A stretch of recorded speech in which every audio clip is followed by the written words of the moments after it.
afternoon. My name is Emily Holowinski, and I am here to provide you with an in-service on the high-risk stroke survivor and how we manage their care here at DRHA.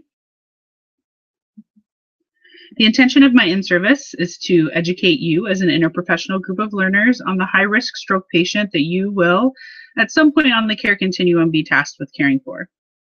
To educate you on performing the appropriate recognition, assessment, and management of the high-risk stroke patient, and that you will gain foundational knowledge to prepare you to recognize the symptoms, address risk factors, and provide evidence-based and holistic care for our stroke patients. In reality, you will need to use the information contained in this in-service and some hands-on application and practice to obtain the maximum benefits, but I will provide you with some starter tools, if you will. By the end of the presentation, attendees will be able to apply this knowledge to improve patient outcomes and satisfaction, reduce morbidity and mortality for these stroke survivors, improve care coordination, and reduce risk to provide health promotion. So let's first talk about the patient population. Stroke is often confused with being a neurological condition, but it's actually classified as a cardiovascular disease or event. Stroke is identified by Math and Sadif as a sudden loss of neurological function resulting from focal disturbance of cerebral blood flow due to ischemia or hemorrhage.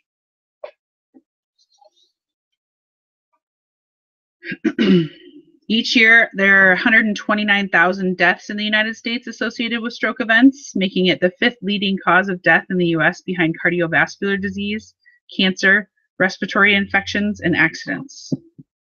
Strokes also leave behind quite a wake in their path, with nearly 700,000 stroke events in the US each year. Over 70% of them are first strokes, and nearly 30% are recurrent strokes. Nearly half of those 7,000 stroke survivors each year are left with some level of disability or impairment. And our best treatment remains prevention.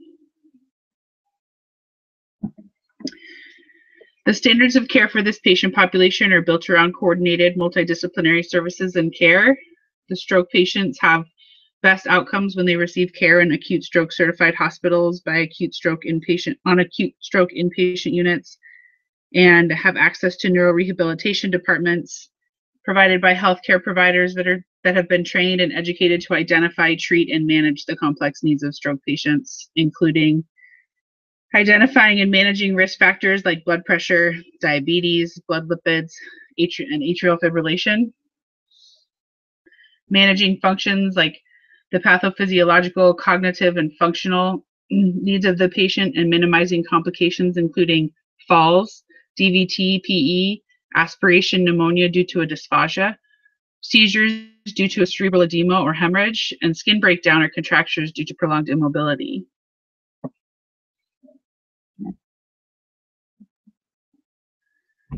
Early and appropriate education seem to have the greatest impact on designing a care plan for stroke survivors.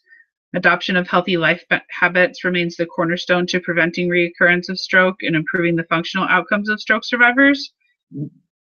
Due to the effects that smoking and diabetes have on the cardiovascular system, the risk for stroke in diabetic patients and patients who smoke is almost double.